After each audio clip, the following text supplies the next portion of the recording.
En el desarrollo del contexto de los contratos, vamos a establecer una referencia y un punto de pauta del contrato de arrendamiento.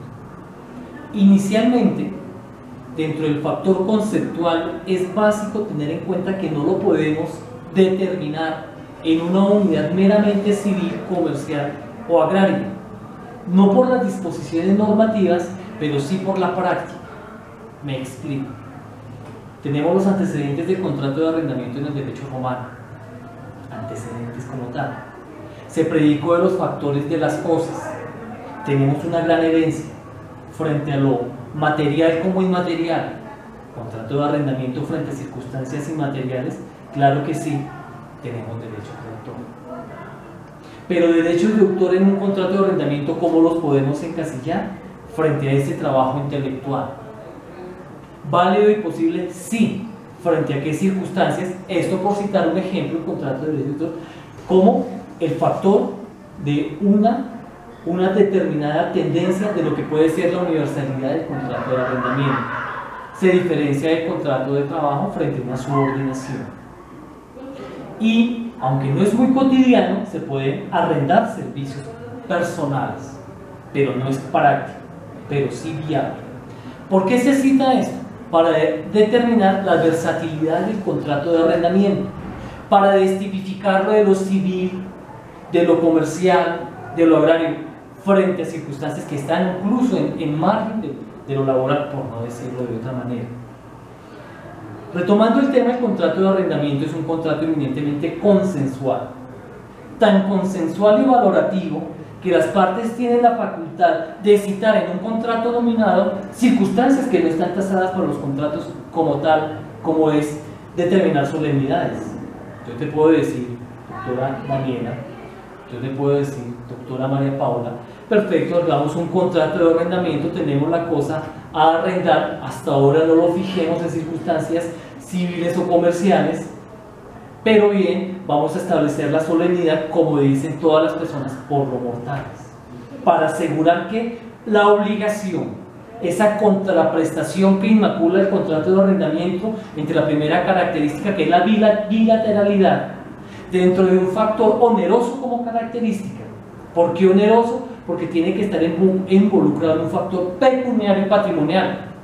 Bueno, pero si no hay ese factor patrimonial, pues por ejemplo tenemos la anticresis. ¿Cuál es la anticresis? ¿Qué diferencia existiría entre una anticresis y un contrato de arrendamiento? ¿Cómo es el pago? El pago en la anticresis es con el fruto de la cosa. Aquí no, aquí tenemos un factor pecuniario, pero es un contrato, pero el contrato de arrendamiento, ahí vamos despejando el contexto, que existen muchas similitudes en este preámbulo como tal. Continuando con el tema de fondo, vamos a determinar nosotros que el contrato de arrendamiento, dentro de ese factor conmutativo, donde las partes pueden en un momento determinar las circunstancias del contrato de arrendamiento, es totalmente viable. ¿Por qué? Porque lo que prima es la consensualidad. Es tan esencial el contrato de arrendamiento, el factor consensual y volutivo, que en consecuencia aplica todos los elementos del 1502 dentro de un ámbito legal genéricamente.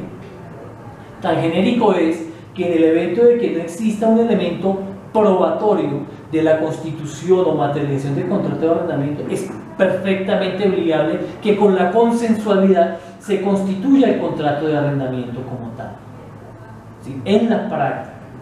En la práctica es tan determinante como, inclusive por disposiciones muy particulares, entre arrendatario y arrendador, o arrendador y arrendatario, entendiéndose esa reciprocidad entre ambos, a la existencia o a la falta, por decir algo, del arrendador, cómo se transmiten los elementos objeto de ese contrato de arrendamiento y cómo se puedan hacer valer. Bueno, continuemos en el contrato de arrendamiento en estos elementos y factores preliminares. Vámonos a este factor pecuniario que, por decir algo, si nosotros tenemos mora, ¿cómo existe o cómo se puede constituir que dentro de las obligaciones del arrendatario es el pago del arrendamiento y al existir la mora es una causal de terminación, pero como en un contrato a término de un año, en una mora superior a 4 meses, por decirlo algo, yo digo, oye, el arrendador toma sus elementos pertinentes y le dice, mire señor arrendador, se le está cancelando el arriendo, el arrendatario dice, convalidó y perdonó la mora, o se mantendrá en el espacio la causal de determinación del contrato. Pues allí las vertientes en la doctrina y en la jurisprudencia están divididas en qué aspecto, que para muchos se condona la mora, para otros no, pero todo lo da el consenso del juzgador para ese momento. Queridísimos estudiantes, ¿por qué se hace este espectro tan amplio, tan determinante en diferentes tópicos del contrato de arrendamiento? Para decirles que es un contrato sui generis muy particular y especial, que es tan flexible en su institución que permite a las partes diseñar su propio elemento. Si estamos hablando, por decir algo, de elementos de vehículos, tenemos que se llaman crossover, o sea, los últimos que se están determinando. En consecuencia, para determinar circunstancias más particulares, ya de los elementos metodológicos anteriores, de su definición, de sus circunstancias como tal, lo vamos a desarrollar como aquel acto por el cual existe una reciprocidad entre arrendatario y arrendador y se presta el elemento objeto a determinar, ya cuando estamos sobre un bien inmueble determinado, para la tenencia, uso y goce del arrendatario, donde éste va a tener la tenencia como tal. Hay quienes establecen en la doctrina, recordemos que en el derecho no existen verdades absolutas, siempre existen divergencias. ¿Cómo es posible? Solamente es la tenencia del bien, el otro el uso, el goce se despoja, pero independientemente del objeto que es la tenencia de un bien, respetando y reconociendo un dominio ajeno, porque de no ser así estaríamos frente al derecho, un derecho muy pertinente que es el derecho de posesión, que a través del tiempo es prescriptible y se puede adquirir el dominio de las cosas. Aquí existe el reconocimiento ajeno. Esa circunstancia es la que determina un elemento protector plenamente y eminentemente del contrato que brinda el contrato de arrendamiento. En consecuencia, asegura al titular de dominio que mientras exista ese reconocimiento ajeno y tenga la persona la tenencia, el arrendatario siempre irá a estar en curso en un efecto de protección de esa titularidad de dominio. Ahora bien, en otro contexto normativo del contrato de arrendamiento, vamos a ver y vamos a establecer que este factor determinante en lo que tiene que ver al factor de tiempo sí genera unos efectos, pero ya ahí sí nos vamos a entrar a determinar al contrato de arrendamiento comercial por el tiempo, lo que se llaman las primas como tal. En este momento, respetadísimos alumnos y queridísimos alumnos, es importante ver los siguientes elementos. ¿Cuáles elementos son? Debe haber una cualificación entre las partes, una cualidad. ¿Qué calidad y qué cualidad nos implica y nos enmarca en el contexto comercial? La calidad de comerciante o destinado para un establecimiento de comercio. ¿Cómo la tenemos? La tenemos con, de acuerdo al Código de Comercio, quien se dedica a la actividad de actos mercantiles, puede ser, o con base a la destinación cuando se va a destinar el objeto arrendado a un establecimiento de comercio. Cualidad, a diferencia de lo que establece la ley 820, que dice, hombre, el contrato es para una vivienda de carácter diferente, eminentemente civil. Y es allí donde ya se comienza a ver una normatividad con base a estos dos objetos diferentes. La 820, proteccionista, más para el arrendatario. La normatividad comercial, más liberal, va enfocada a un factor lucrativo. Desarrolla la onerosidad del contrato de arrendamiento en un punto más determinante, pero en sí da unas mayores ventajas y es más dinámico en la evolución que las mismas normatividad civil como tal, ley 820. La ley 820 es un poco restrictiva de la dinámica del derecho a nivel de su desarrollo contractual, porque está protegiendo unos factores que son determinados en el rango de una vivienda comercial, pero de una vivienda, no de una vivienda, de un modus vivendi de las personas, núcleos familiares, independientemente, tanto civil o comercial, existen unas obligaciones que son naturales, connaturales a ambas circunstancias. En consecuencia, respetados doctores, el propósito es brindar una reflexión de que no pueden haber sendas estrictas, límites estrictos respecto a lo que son las vertientes civiles, comerciales y agrarias, porque existe una identidad institucional.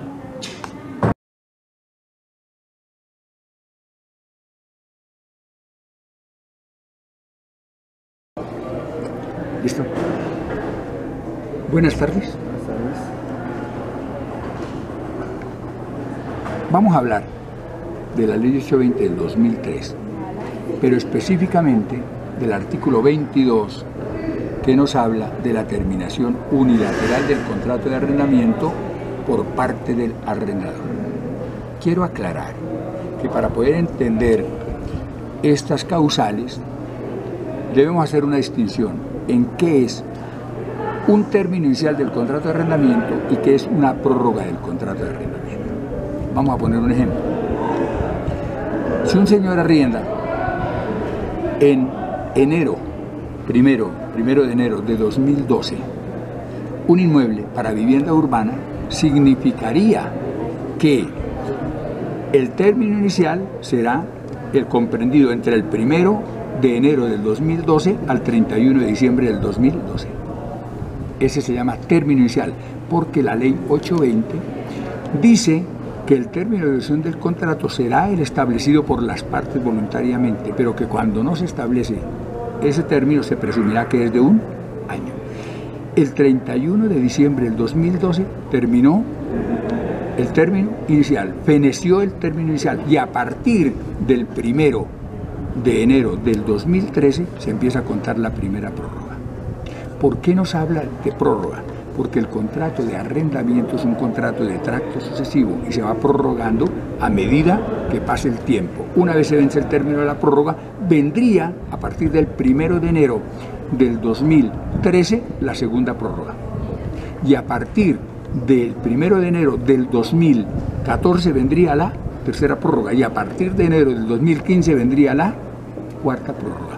Nos dice, dentro del término inicial o de sus prórrogas, ¿cuándo puede dar por terminado el señor arrendador el contrato de arrendamiento? Cuando se dan las 6 primeras causales del artículo 22. Y si ustedes analizan esas causales, son todas incumplimiento de las obligaciones a cargo del arrendatario. Así, por ejemplo, nos dice, por la no cancelación del canon de arrendamiento. Si el arrendatario deja de cumplir dentro del término establecido en el contrato, que generalmente son los 5 primeros días de cada mes, con el pago del canon de arrendamiento, ya está en incumplimiento. No se requiere que esté en mora, sino simplemente en incumplimiento para dar por terminado el contrato de arrendamiento a través de la acción judicial correspondiente, ¿cierto? Entre otras tenemos también haberle hecho cambios sustanciales al inmueble sin autorización del arrendador. Entonces, si se llega a presentar esta causal, también acudimos al juez a través de la demanda de restitución de bien inmueble arrendado por el subarriendo total o la cesión del contrato de arrendamiento sin autorización del arrendador, caso en el cual también iniciamos la restitución del inmueble por terminación del contrato de arrendamiento por incumplimiento. Fíjense ustedes cómo la ley 820 del 2003 modificó a nuestro Código Civil.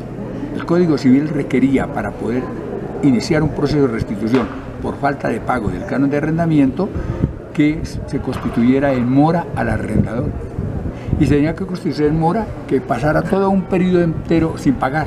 O sea, teníamos que esperar unos 30 días y requerirlo y darle un término prudencial para que pagara, y el término prudencial era de 30 días, luego se necesitaban 2 meses para poder iniciar una demanda de restitución. La ley 820 es supremamente expedita y nos dice: el simple retardo del arrendatario en el cumplimiento de las obligaciones con el pago de cánones de arrendamiento le da derecho al arrendador para pedir la restitución del contrato de arrendamiento. El arrendatario está en incumplimiento en cualquiera de las 6 causales que nos trae el artículo 22. ¿Qué debe hacer el arrendador? Debe notificar. No, debe iniciar inmediatamente el proceso de restitución con los anexos del caso. Lo único requisito para demandar sería el contrato de arrendamiento escrito, que aunque el contrato de arrendamiento es un contrato sustancialmente consensual por excelencia, requiere como pruebas para el proceso la prueba sumaria, que es el escrito del contrato de arrendamiento o, en su defecto, las declaraciones extraproceso ante notario de dos personas que les conste que sí existe el contrato de arrendamiento sobre ese inmueble. ¿Entendido? Bueno, el numeral séptimo del mismo artículo 22 dice: el arrendador podrá dar por terminado unilateralmente el contrato de arrendamiento durante sus prórrogas mediante preaviso dirigido al arrendatario a través de correo certificado postal autorizado.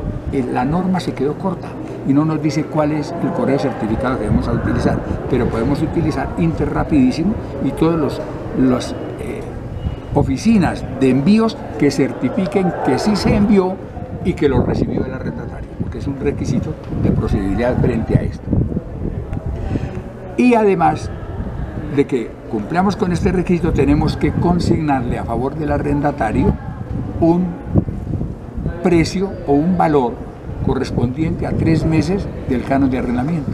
Significa que si están pagando 700.000 pesos mensuales para hacer uso de este numeral séptimo, entonces tenemos que sería 7 por 3, 21 a 2.100.000 en un depósito judicial y se le envía.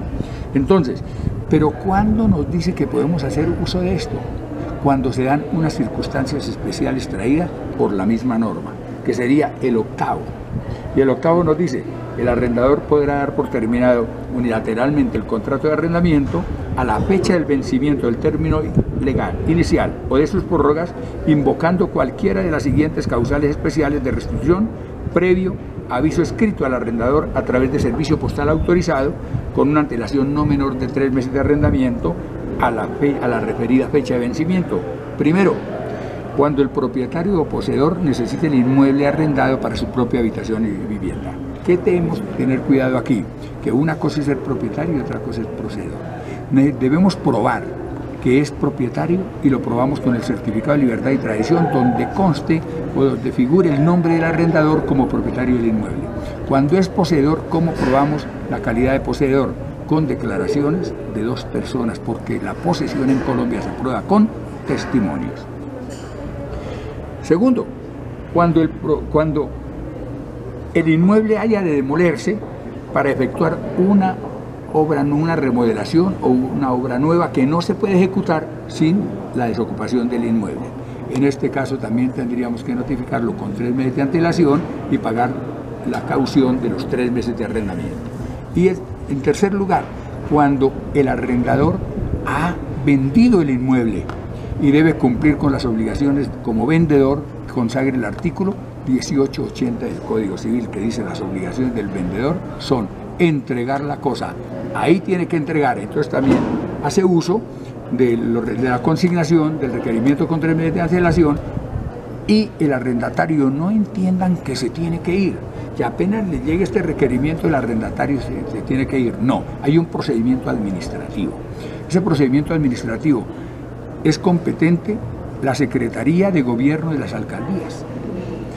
¿Qué tiene que hacer? Si haya una solicitud dirigida al señor secretario de Gobierno, donde dice restitución, trámite administrativo de restitución del bien inmueble arrendado, Ley 820 del 2003, artículo 22, numerales octavo y siguientes. Se le dice: señor arrendatario, necesito que me entregue el inmueble arrendado porque lo necesito para mi propia vivienda, porque hay que hacer las remodelaciones, porque lo vendí. Y se anexa a esa solicitud el contrato de arrendamiento. Se anexa el depósito de los 3 cánones de arrendamiento. El señor secretario de Gobierno acepta la solicitud y le da traslado o notifica al arrendatario. Una vez notificado el arrendatario, el señor secretario de Gobierno fija fecha y hora para la restitución. Y llegado el día de la restitución, tendrá que comparecer el arrendador, timbrar en la casa. ¿Quién debe atender la diligencia? El arrendatario. Si el arrendatario se niega a entregar o no comparece, le queda en libertad el arrendador para acudir al juez a través del proceso de restitución del bien inmueble arrendado para que dé por terminado el contrato. Y frente a esta acción judicial no cabe ninguna oposición por parte del arrendatario. ¿Listo? Mi nombre es Luis Hernando Pulido, soy funcionario de la inmobiliaria Rincón. Quiero explicarles un momentico cómo se hace un contrato de arrendamiento. Hay dos clases de contrato de arrendamiento, puede ser el verbal como el escrito. El verbal, pues, se sobreentiende que entre las dos personas. Y el escrito es donde inicialmente, comencemos desde el principio. Usted, la persona, doña Pepita Pérez, tiene una casa o un inmueble en determinado lugar. Se acerca a la inmobiliaria y dice: yo quiero que este inmueble lo manejen por medio de la inmobiliaria. Hacemos un contrato de consignación, donde la persona me trae copia del certificado de libertad o de la escritura, para saber que el bien es de ella y que no tiene ninguna afectación al inmueble, y poderlo así arrendar. Entonces el contrato dice: yo, Pepita Pérez, doy en consignación el inmueble tal, ubicado en tal dirección, en tal barrio, para que ustedes le den un buen uso, un buen manejo. Hacemos lo concerniente al contrato, que es descontar las comisiones. Por ejemplo, el inmueble vale 1 millón de pesos, nosotros cobramos el 10% de comisión sobre el inmueble, pero nosotros nos encargamos del buen manejo, del buen uso de este inmueble. Después de que ya la persona nos deja consignar el inmueble, nosotros somos los encargados de buscar la clientela, tener el espacio, la oficina para mostrarles. Me dirijo con la persona hacia el inmueble, la persona que lo convence de las buenas formas del inmueble, que es cerca de las universidades, que es un sitio comercial, que es un sitio de bastante afluencia, esas cosas. Después de que la persona dice sí, lo tomo, esa persona regresa a la oficina y dice: sí, el inmueble a mí me gusta, ¿qué necesito para que poder tomar el inmueble? Entonces las condiciones son: hay unas previas que son tener un formato, se tiene un formato, se diligencia, como decir referencias personales, dónde trabaja, ya esas cosas. Segundo, se hace el contrato. ¿Pero qué se exige para que yo le pueda dejar el inmueble? Se le exigen 2 codeudores, referencia comercial y personal. Ya analizado esto, se le puede hacer el contrato. Leída ya el contrato, se lleva a la notaría, se le hace presentación y ya quedó en firme el contrato. Nos disponemos a entregarle el inmueble, se le hace un inventario a la persona de todas las cosas que hay dentro del inmueble. Y mínimo el contrato se hace 6 meses, máximo sí, o el que diga, mínimo 6. Por lo general se maneja 1 año. Si la persona está conforme, automáticamente se sigue el contrato. Y el aumento anual es el IPC. ¿Cuáles son las partes también por la cual se termina un contrato de arrendamiento? Dice: no, ya no le arriendo más. ¿Por qué? Porque hace escándalos en el inmueble, porque hay riñas en el inmueble, le da un mal manejo, no para lo que se dijo. Por ejemplo, si es para vivienda, pero si montó fue una fábrica de bocadillos, pues no, inmediatamente se le pide. O forman muchas fiestas, que le digo, riña intrafamiliar, también se le pide. Y lo esencial, que no paga el canon de arrendamiento. Al no pagar se exige el inmueble, y viene la parte jurídica, que es la demanda por el no pago de estos cánones.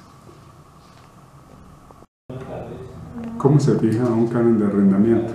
Por lo general se utiliza, jurídicamente se utiliza es el 1% del valor comercial del inmueble. Es decir, que si esta casa vale 100 millones de pesos, iríamos a cobrar el 1%, daría 1 millón de pesos.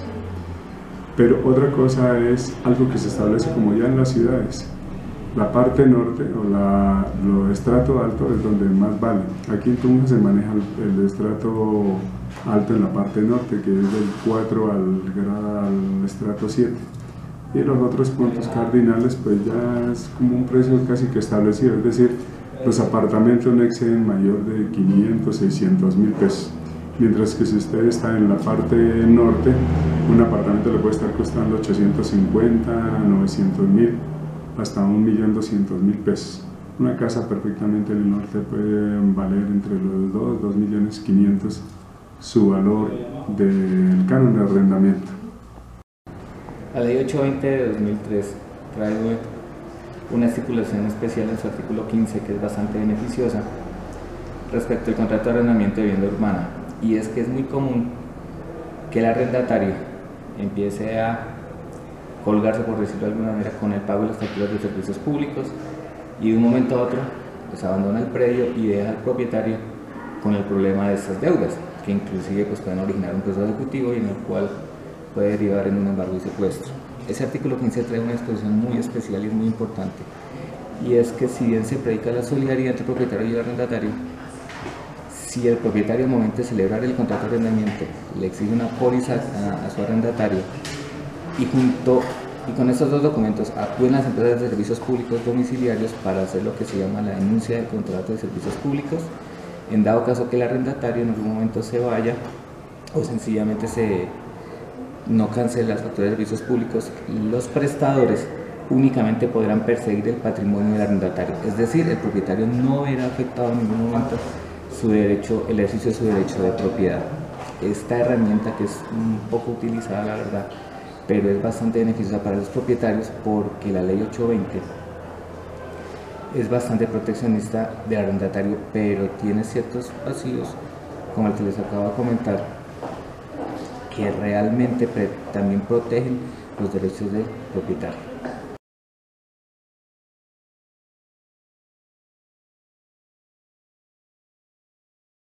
Ya. Buenos días.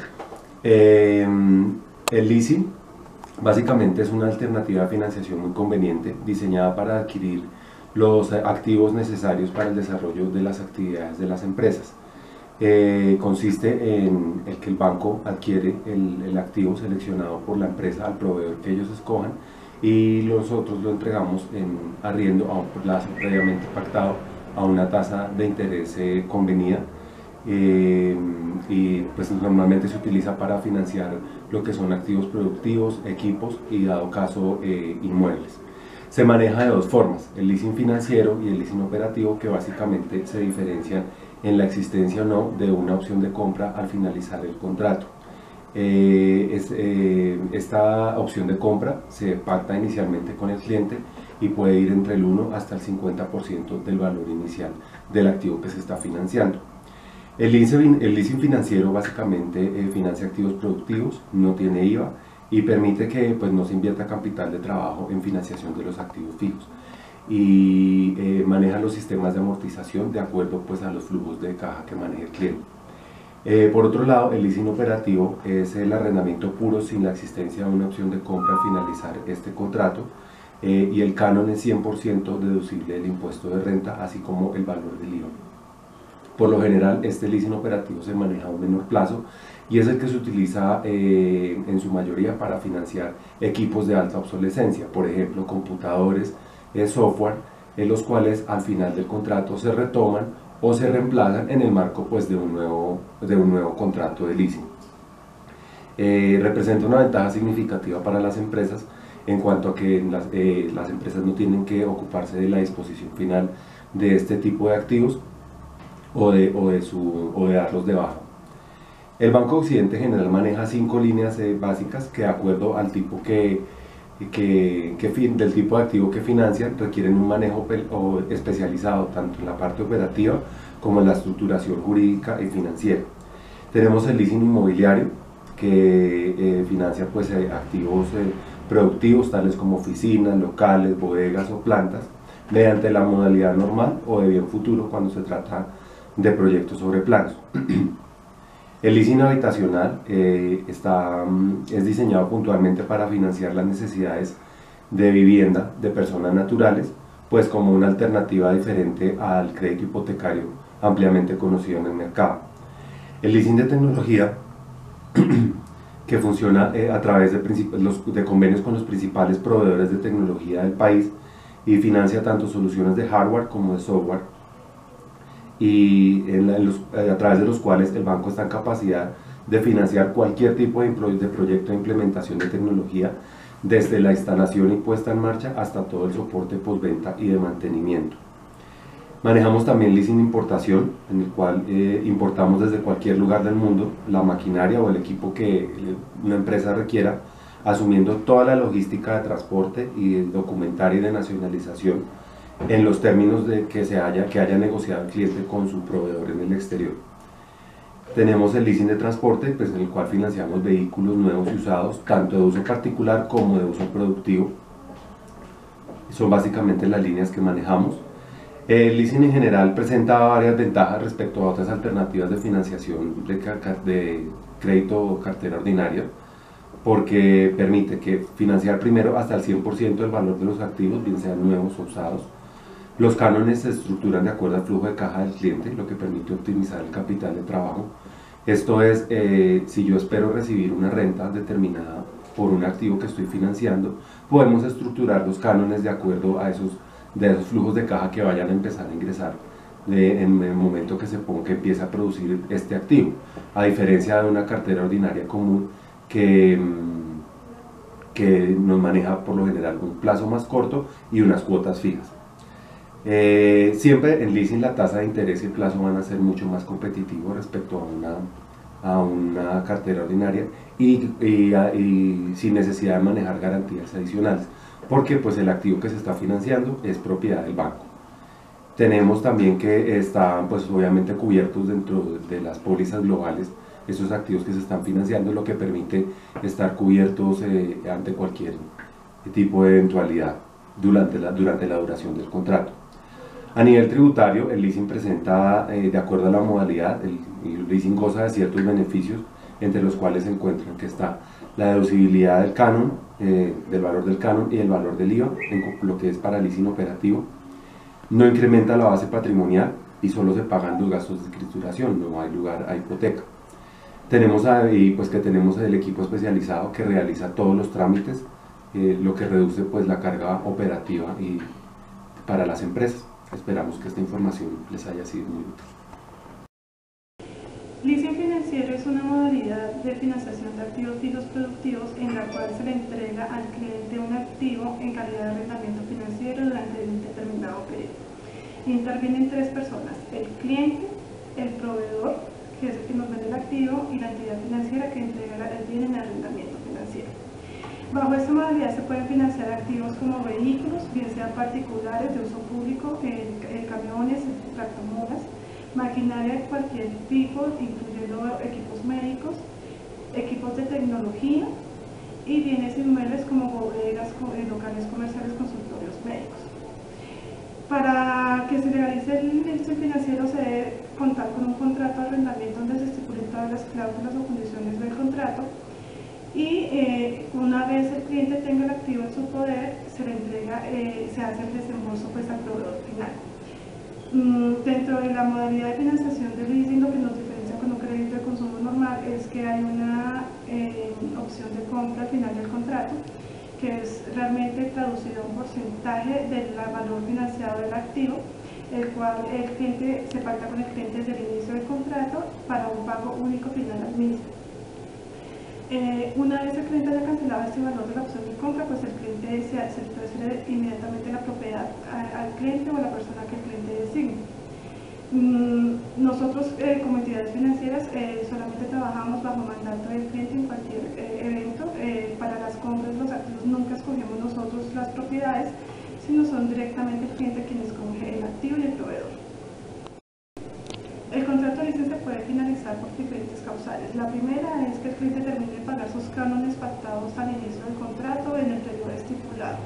La segunda es que el cliente decide hacer una cesión del contrato a otra persona, en la cual, en este caso, el tercero, que se llamaría cesionario, se le hace un estudio de crédito normal para validar la capacidad de pago y empezaría a continuar pagando su contrato de leasing en las condiciones pactadas inicialmente con el cliente inicial, número 1. Otra forma de terminar el contrato es que el cliente pague anticipadamente la obligación. Y por último, que el cliente no pueda cumplir con sus obligaciones, empieza un proceso jurídico en el cual se hace restitución del activo. Esta restitución puede ser vía voluntaria, que el cliente no se vuelva al activo voluntariamente, o ya a través de un proceso jurídico, una restitución vía judicial. Buenos días. Frente al contrato de arrendamiento hay que hacer una distinción importante. Si bien se lograron algunos avances con la Ley 820 en materia del contrato de arrendamiento de vivienda urbana, quedaron por fuera algunos elementos del contrato de arrendamiento en lo que tiene que ver con locales comerciales, en el área comercial. ¿Por qué se hizo esa distinción o por qué el arrendamiento, el contrato de arrendamiento en locales comerciales quedó un poco a la deriva de las reglas del mercado, de la libertad contractual? Entendemos que el tema de vivienda, por ser un tema de interés social, está regulado y así lo hizo la norma. Sin embargo, el tema de los locales comerciales quedó un poco a esa deriva de lo que el mercado, de lo que los procesos de oferta y la demanda van generando. Eso genera un problema que en este momento se ve en las personas que están arrendando locales comerciales. ¿Cuál es? Que si bien hay una libertad contractual para fijar las reglas en las cuales el arrendatario y el arrendador fijan las normas bajo las cuales ellos van a arrendar, no hay una norma en particular que hable sobre el canon de arrendamiento. Lo que sí encontramos nosotros en la Ley 820 en vivienda urbana, donde dice que ese arrendamiento máximo podrá ser hasta del IPC. No ocurre lo mismo con locales comerciales. ¿A qué puede llevar esto? Eso puede llevar a que cuando termine un arrendamiento de local comercial, perfectamente el arrendador puede subir un 10, un 20, un 30, un 40 y hasta un 50%. Y eso tiene unos serios efectos en los comerciantes que arriendan sus locales. Si bien hay algunas instancias como quejas o procesos ante la SIC para regular esto, siempre el comerciante va a tener la desventaja, porque regular el mercado y esas relaciones comerciales es muy complicado. Queda esa inquietud para que nosotros como abogados interpretemos o miremos de qué manera podemos ayudar o aportar a que este proceso no sea tan traumático para los comerciantes en materia de arrendamiento.